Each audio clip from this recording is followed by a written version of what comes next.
as well as 2 guest invites for a total of 16 players competing. For the first week, we are keeping the buy-in a little bit low at $10 for each player to make a $160 prize pool. We have every intention of upping the buy-in as the weeks progress, but tonight we really want to focus on the players and the format in the matches. The 16 players are split into 4 groups of 4, and each player plays a best of 3 against the other 3 players in their group. The top player of each group moves on to the best of 5 semifinals, followed by a best of 5 third place match, and then the best of 5 grand finals. Each player has already submitted 5 decks to our admins prior to the tournament, and they're allowed to choose any of those decks for the group stages. If they win, they keep the same deck. If they lose, they're forced to switch classes and decks, of course. In the playoff stage, each player must discard one of their 5 decks before the start of the match, for a total of 4 decks available to them in the playoff best of 5.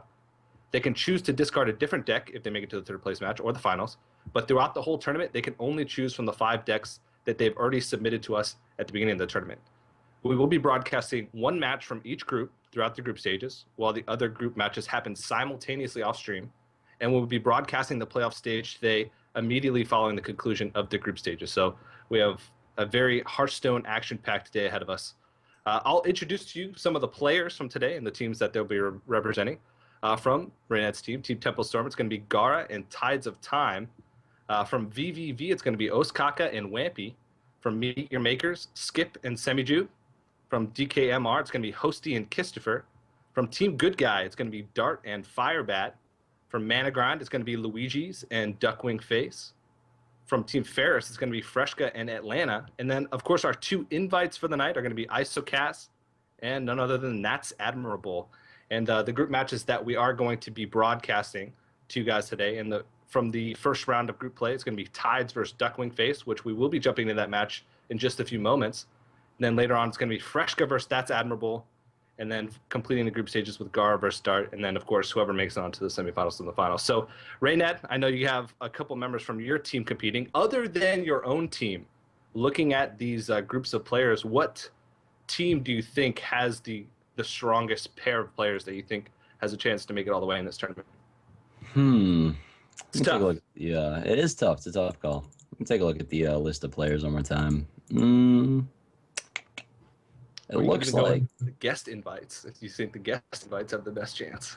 Yeah, I gotta go with guest invites. I mean, Admirable is a good player. It's tough for me to say, right? Because I personally don't follow weekly cups too much. A lot of the players that compete in them are really good, but I'm just so busy with streaming. I've played in a few, but that's about it. So I haven't had the pleasure of watching these players play too often. So it'll be cool to see how they perform. I think wouldn't be surprised if somebody that people don't really expect to perform well just went ahead and won the whole event. I don't think it's unlikely at all. But yeah, a lot of these players I played against on the ladder, Luigi's, DuckWingFace is good, Dart's good. Yeah, I don't see any clear favorites, honestly. Yeah, that's one of the reasons why we're showcasing a lot of these teams in this tournament, is to sort of give a spotlight over to these players that are part of these great teams that are great players but don't get a chance to be in the spotlight because of most of the other tournaments thus far have been either smaller scale tournaments, like you said, weekly tournaments that happen every week that a lot of people win.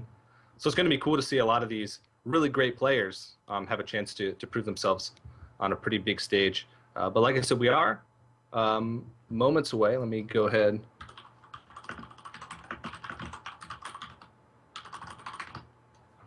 Yeah, so at DreamHack the past week, we saw a pretty standard approach.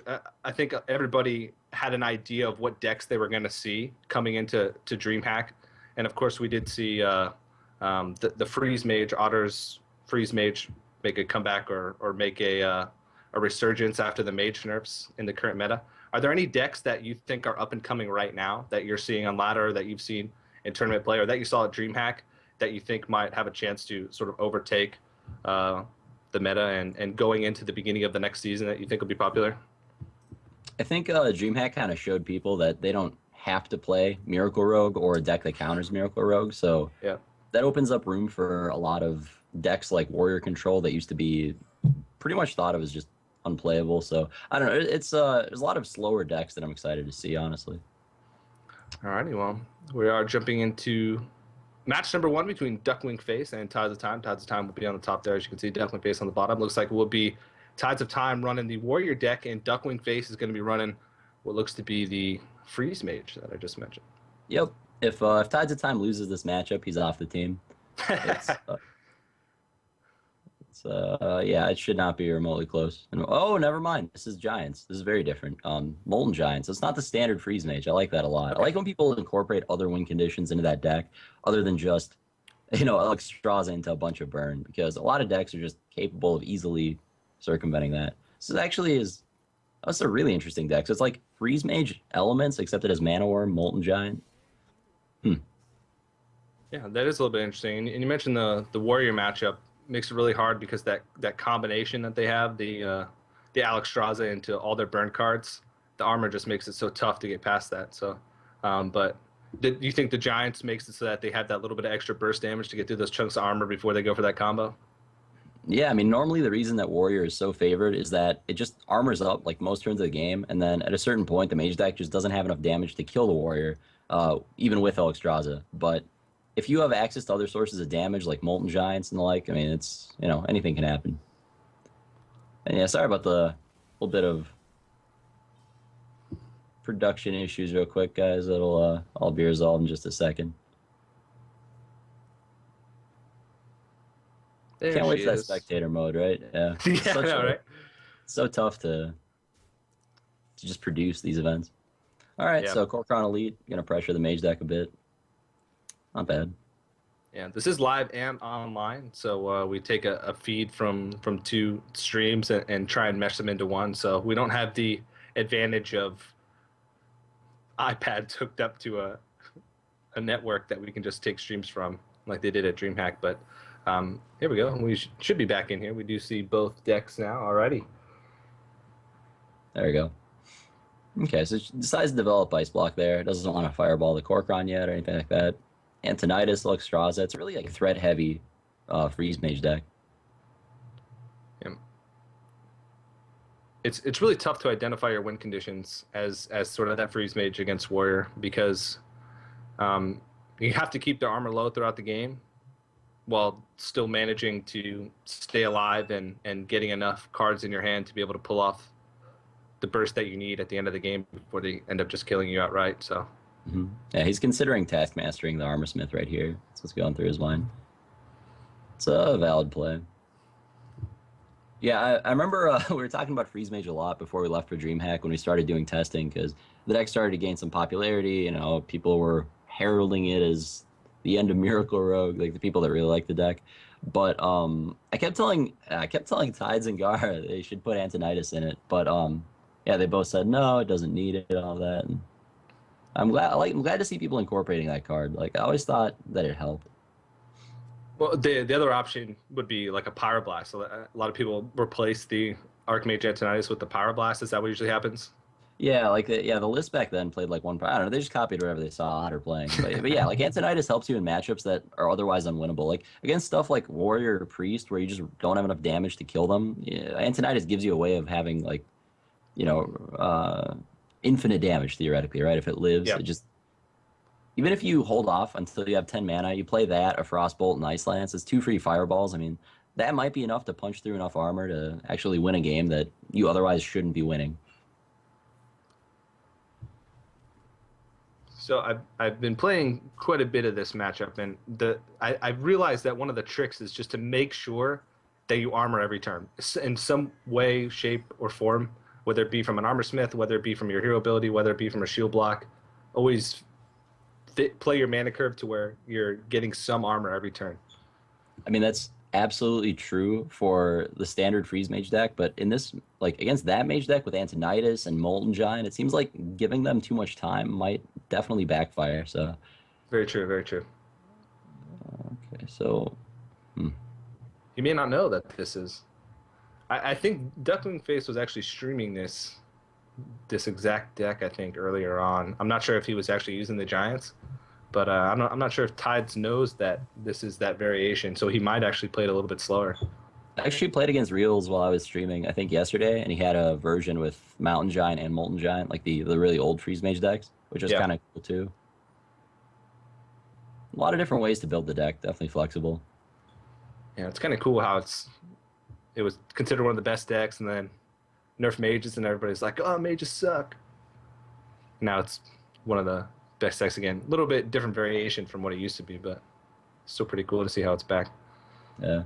Personally, I will debate that to the death. I think his deck is terrible. I like it, so. But yeah, it's cool to see that some people think it's good. Yeah, right. It's different, right? Like, nobody wants to play Miracle Rogue, Shaman, and Druid every single game for like a month straight. So it's cool to see people experimenting with other stuff. Mm-hmm. And this Tides Warrior deck too is this is the one that he did the deck tech on, I'm guessing, judging by his cards. Yeah. I think he got rank 2 with it a couple days ago. Okay. On stream. So it's a little bit different variation of Control Warrior. It doesn't run Gorehowl, doesn't run Alexstrasza, doesn't run Baron Geddon. Yeah, no rag bros. Yeah, no rag. It's just Ty's doing what he does, just like refines warrior control. It's definitely, I think, his best class. It's basically just a modern version. It plays like a Ysera, as the pretty much the only super late game. Double faceless, Karen Sylvanas, but yeah, it's just a really refined version of the standard warrior control deck. Okay, this is a tough turn here for Duckwing. There's really not many obvious plays because there's not that much damage on the board, so he's not in that huge of a threat. But he doesn't want to play something that could be removed easily, like the Antonidas or the Molten Giant, because there's a huge armor total. He could have shield block, he could have execute. It's really easy to remove. Warriors are one of the best classes for getting rid of those big guys. So yeah, he's in that awkward spot where like those Cruel Taskmasters they're not quite small enough that the damage is irrelevant, but they're not quite big enough that you want to start using removal on them. So I mean, like he's gonna Frost Nova here, but it definitely doesn't feel good. Might just ping face. I mean, no play here feels optimal. Yeah, I might have just Flame Striked. I don't know. Just to get him off the board, but well, it looks like he is going to go ahead and freeze it. Doesn't do anything against Shield Slam, but see what he draws. Oh, there's an Execute. That works. Well, I don't know. Doesn't really have many other choices, I guess. He could Faceless, but yeah, I get. Oh, yeah. I wonder if I would copy the 8/8. I guess there's no reason to. Karen's mostly the same thing. That's interesting. Yeah, he's gonna play Harrison so he can armor. That makes sense. Holding on a Faceless lets him use that with like the second Korkron Elite if he draws that. I don't like this walking into Flame Strike. That's the big thing here. I would have played Karen. Something gets stuck. Yeah. Especially since he had the Faceless. Karen is pretty tough for mages to deal with, I think. He just played Blood Mage. His entire hand is spells that it scales, and he just played it. Tides doesn't have the answer for it, so it'll actually pay off here. Oh, yeah, maybe Drake armor's better. Yeah. No, this time he's getting Karen. He's starting to get up there, though. He's got 19 armor right now, sitting on 19 armor. He's gone through both shield blocks. Yeah, but he has no answer to Antonidas. That's the big issue here. Like, yeah, this could get brutal real quick. He has a brawl, but he's got to get lucky. That's true.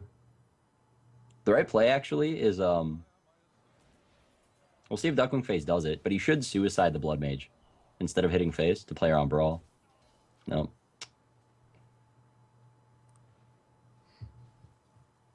A little bit risky, but maybe he just wants to hope that he's going to have to throw everything at Antonidas so that he might get a little bit of extra spell damage out of that Blood Mage. I'd probably copy the Antonidas and then Brawl. Just like to decrease the chances of losing the game to that Brawl a little bit more, you know? And then, hey, if worse comes to worse, you still get a Fireball. Yeah. Plus you have a chance of keeping an Antonidas. Yeah. The dream, the warrior dream. Fireballs galore. Yep. I was going to opt for this play instead. That makes sense. Just let some armor. And that's probably correct. Should attack first, I think, with Karen. But how useful are these Facelesses going to be as the game progresses? I guess he doesn't want to just waste one in case it is a victim of the Brawl. But maybe Alexstrasza, or maybe he sees that he's playing the Giants. I don't know. That's a good point. Yeah. Faceless does not generally have a lot of good targets in this matchup, so you're pretty much trying to play it on your own Korkron lead or maybe like a Gromosh or something. But yeah, he's opting for Azure. Okay, that makes sense. He went for Azure Drake there because it gave him a chance of drawing like a Shield Slam or something to where he wouldn't have to risk the brawl. Whoa, whoa, whoa, whoa, whoa. What's okay? Tides, please. Tides, why?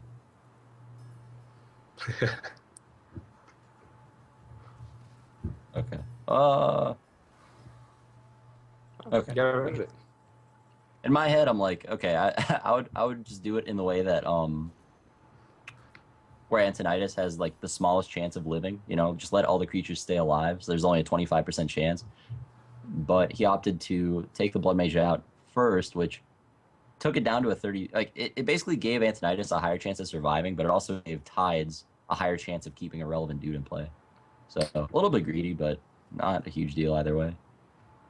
It doesn't hurt him too much. Best case scenario would have been for I guess, the Drake to live and the Karen Death Rattle to pop, so we'd have 2 creatures, but I guess it doesn't really matter because... Yeah, that Mountain Giant draw is insane. Yeah, this must be the same list that Reels was playing. It's kind of cool. Yeah, I mean, if you expect it to be just the old Mage deck, that'll definitely get you the first time. That's for sure. This is actually looking pretty good for him. He's got a lot of burn in his hand, plus he has the Alexstrasza. So it doesn't look like Tides has very good ways to deal with this. At least the hand right now, his armor's going to be gone next turn. Yeah, I mean, he's pretty screwed. Yeah, I mean, you have to, like... I guess I would, like, double Faceless Giants and hope that he doesn't have any more freeze. That's probably, like, the least terrible option at this point. Maybe you Acolyte, look for an answer, like Acolyte Korkron.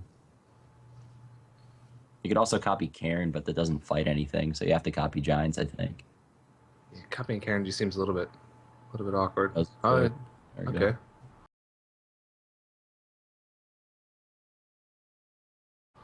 Yeah, Acolyte to look for a removal spell. I mean, it is unfortunate for him. Has Tides drawn a Shield Slam yet? I don't think he has. But yeah, it won't matter at this point because he's about to lose all his armor. Yeah, it's not quite lethal, but I mean, he's sitting on 4 fireballs and an Ice Lance. It's like nearly impossible to come back from this, I think, if you're Tides. Yep. All right. Well, he's just gonna concede. Okay. Yep. He's already drawn his only Brawl. That's like the only card in the game at that point that comes back from that. Yeah, interesting game. It's kind of the strength of bringing out something new. You know, like especially if people think it's just the Mage deck that they're used to seeing, and you have some huge changes like Giants, then that can definitely make players play like less aggressively against your deck, and definitely win you games. It seems strong. You said that a lot of times mages in those standard Free Mages decks, like the one that auto runs without any of the Giants, they just run out of damage at the end if they have high armor totals. But with those Giants, you saw at the end he just tore through like 19 armor in 3 turns, and Alexstrasza, and that was it. So I really like that variation. And people were crying out, everybody that's been playing Free Mage over the past week or so, saying, "Oh, you have a 95% chance to lose against Warrior every time." Well, yeah. I guess Tides is the 10%. I looked at his opening hand. I'm like, oh, it's Freeze Mage. And then, the second I saw like Antonidas and Molten Giant, it's a completely different story. Yeah.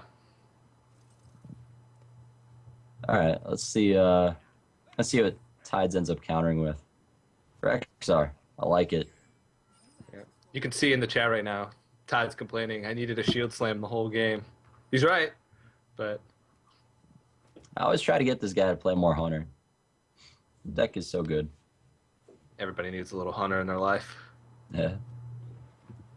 And Panther's interesting. I guess you keep... I don't even know. Freezing Trap I don't think you'd want here. It's not going to have any use until really late in the game. And he's already seen Novice Engineers, which counter it. Yeah, even putting back Bow would make a little bit of sense, but I might as well keep it, I guess. Eaglehorn Bro is like a 3-mana Mind Blast, basically, in this matchup. It's probably good enough. Okay, he drew Flare, so this should be...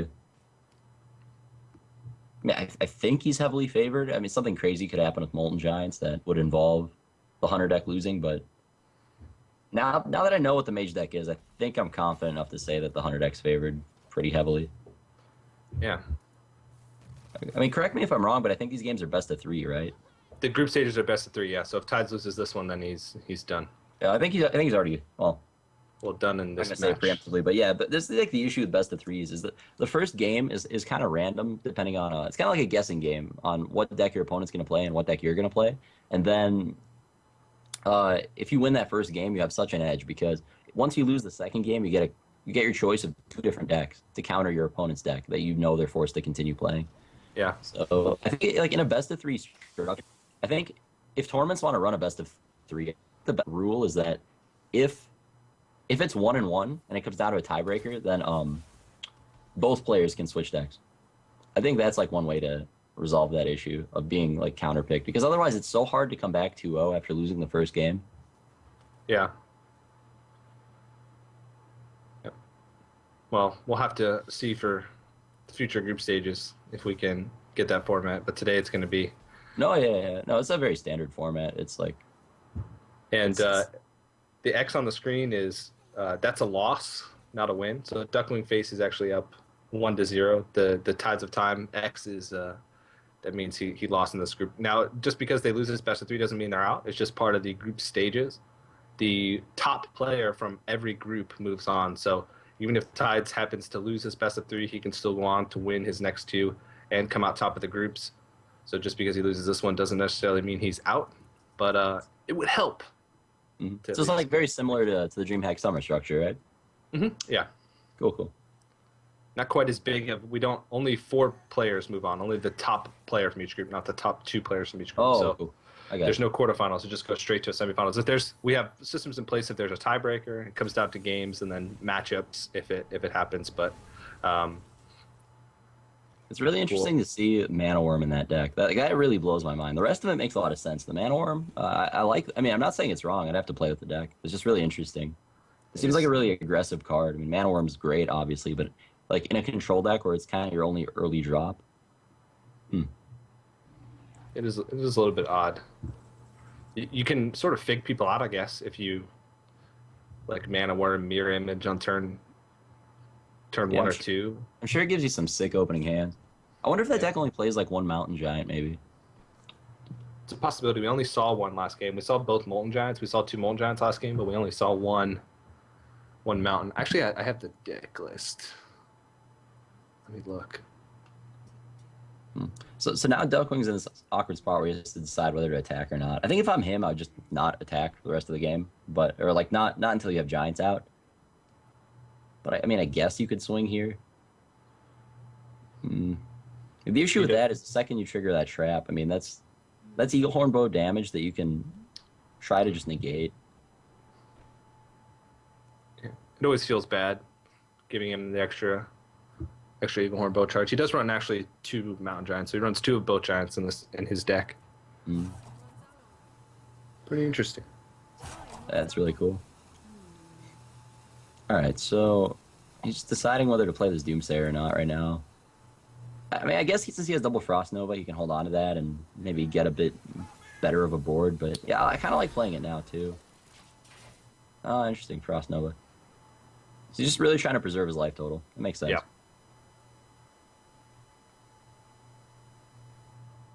And I'm sure he's running Hound Masters in this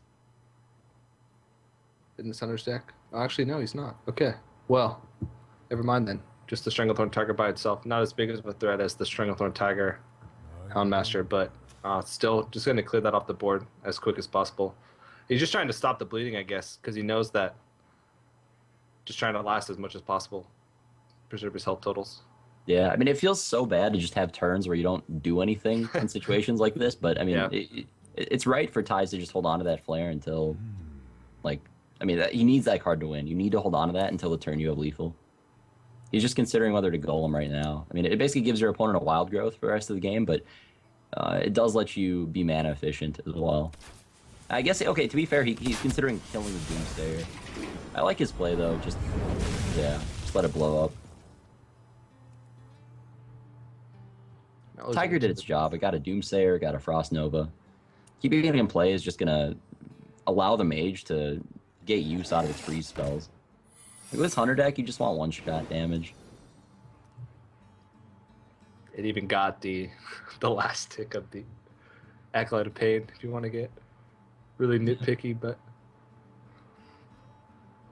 now the traps could come in handy against like the giants portion of this deck, because getting a freezing trap on a mountain giant is really rough. And I mean, if he doesn't have creatures on the board, which a lot of times they don't, other than the giants or the mirror images, maybe aside from this mana worm. So it's hard to see what the trap is, and it's really hard to judge it based off the state of the board, because I mean, you don't really play creatures throughout the game as a mage unless they're card draw creatures. Mm-hmm. He's just considering throwing a bunch of burn at the face first here. All right, he'll lead off an attack. Yeah, Mana Worm survives, gets a bit of extra damage, but that Eagle Horn Bow does get more durability.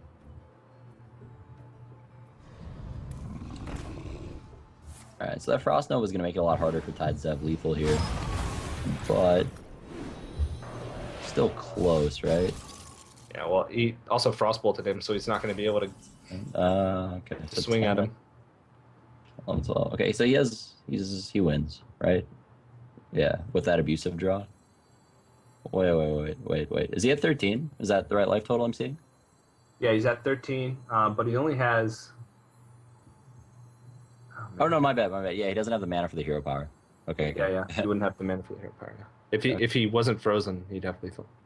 Mm-hmm. But I mean, he's close to it, and he's not really in that much of a threat to be killed here, unless DuckWing would have the perfect cards, which he actually does. Let's see. Yeah, he's got a lot of damage. I mean, a lot of damage. He's got 13 damage in hand plus 8 on the board. What's his life total at? Is that 23 or 21? Or 24? Okay, it's at 24. I don't think he doesn't have it yet. Yeah, maybe without that explosive trap, if Mana Worm could get that damage in, it'd be a different story, but... Yeah. What to do? He kind of has to play mirror images here. He can't expect... He's got to know that a flare is going to come out. He hasn't used one all game, and he's been holding on to that card that he kept in his hand. So. Yeah. Rightfully so. Tides should hold on to that until Attorney is lethal. There's no reason to flare for value in the mid game. Just absolutely no reason to.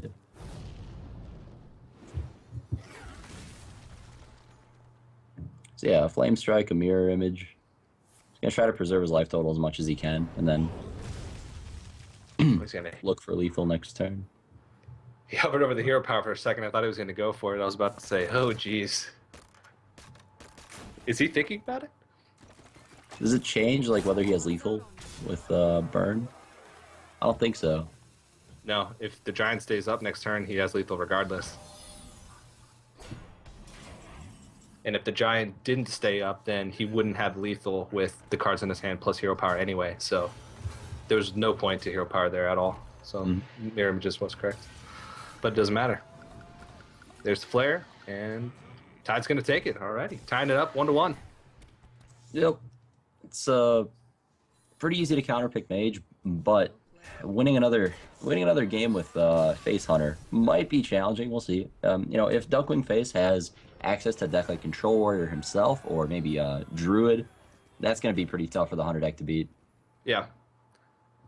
They have, like I said at the beginning, they pre-submit 5 decks, so they have 5 decks to choose from throughout the entire group stages. So he's got 4 more decks that he chose at the beginning of this. I'm sure he's got some answer to.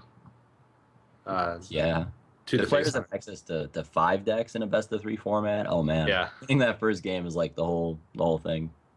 Yeah, it's the best of 5 in the semifinals, the playoff, or the semifinals, third place match, in the finals. They actually are forced to discard 1 deck, so they have 4 decks for the best of 5.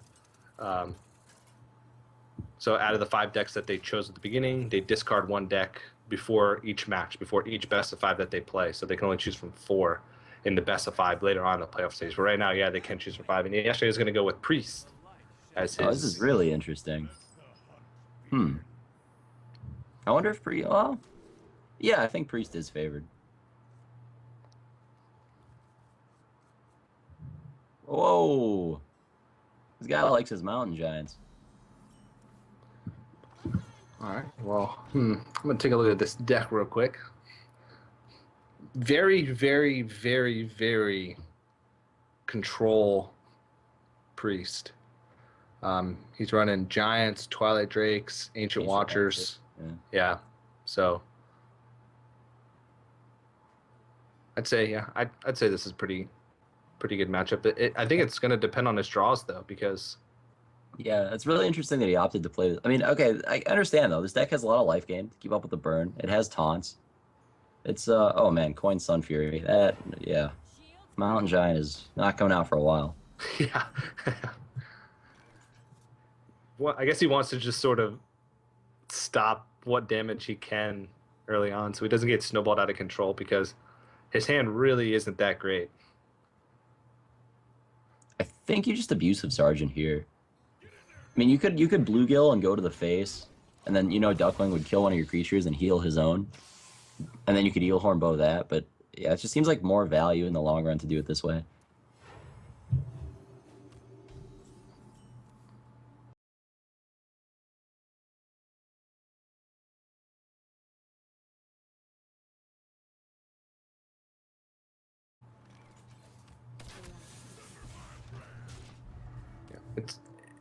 It may be hard to believe, but it's tough and annoying for priests to deal with those creatures like that without like a big egg.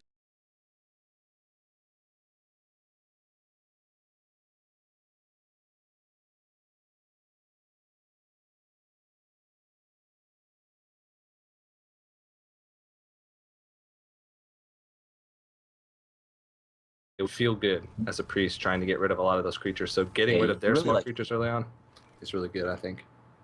Yeah, you're absolutely right. You really need like a Wild Pyromancer or a Holy Nova to answer those effectively. And I wonder if he even plays Wild Pyromancer. You got to cut something to make room for cards like Silence, Mountain Giant. I wouldn't be surprised if that's what he took out. He actually does have the Wild Pyromancer. I think he took out like a lot of decks tend to run like Injured Blade Master for the Circle of Healing combination. He doesn't have Injured Blade Masters. He doesn't have I guess he doesn't have Shadowward Pains. So I think most decks at least tend to run. Is there Power Word Shield? Yes. No. Yes, there is. There's two. Yeah. But it's a pretty interesting priest deck, and it's really annoying to have to if you have to use two cards, the Wild Pyromancer plus another card to get rid of like an abusive Sergeant. That doesn't feel good. That never feels good. Yeah, two cards for an abusive Sergeant. He's going to heal himself here instead of the creature. That's going to get punished by Eelhorn Bow. But it plays around Hunter's Mark. So it's like, yeah, do you think your opponent has Hunter's Mark, or do you think he has Eelhorn Bow? It's like, oh, he's going to just choose a circle. I got you. That makes more sense then. Basically trading circle for 2 life on himself. That makes sense. You can also see in his hand he's running the Silence. So that's not a card that we see very often. Yeah, if you're playing Ancient Watchers, it's pretty strong. It's definitely better than an Iron Beak Owl, because costing 2 mana less is definitely more important than getting a 2/1. Yeah.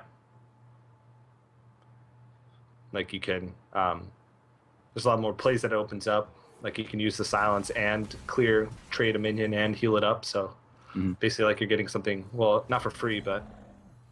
I'm not 100% sure, but looking at Tide's deck, I think he cut Unleash and Buzzard, which I like. It was something I was considering doing we were talking about it, like for DreamHack semifinals, but I don't know. I just haven't seen the cards yet. And what's the reasoning behind that cut? You just think it doesn't get enough value because people don't play that many minions anymore? Well, Unleash the Hounds is completely dead in the Miracle Rogue matchup, and it's also pretty bad against the decks that counter Miracle Rogue, so it's only against decks like Shaman and Zoo that you really want Unleash the Hounds. So playing just 1 or 0 and cutting the Buzzard altogether, like these are all viable things to do. All right. Well, actually, Tides is actually going to take it 2-1. Duckwing's priest deck just didn't have enough oomph to take it out. And yeah, I mean that's the beauty of not drawing cards like Unleash or Buzzard that just sit in your hand all game. Every card Tides drew is business.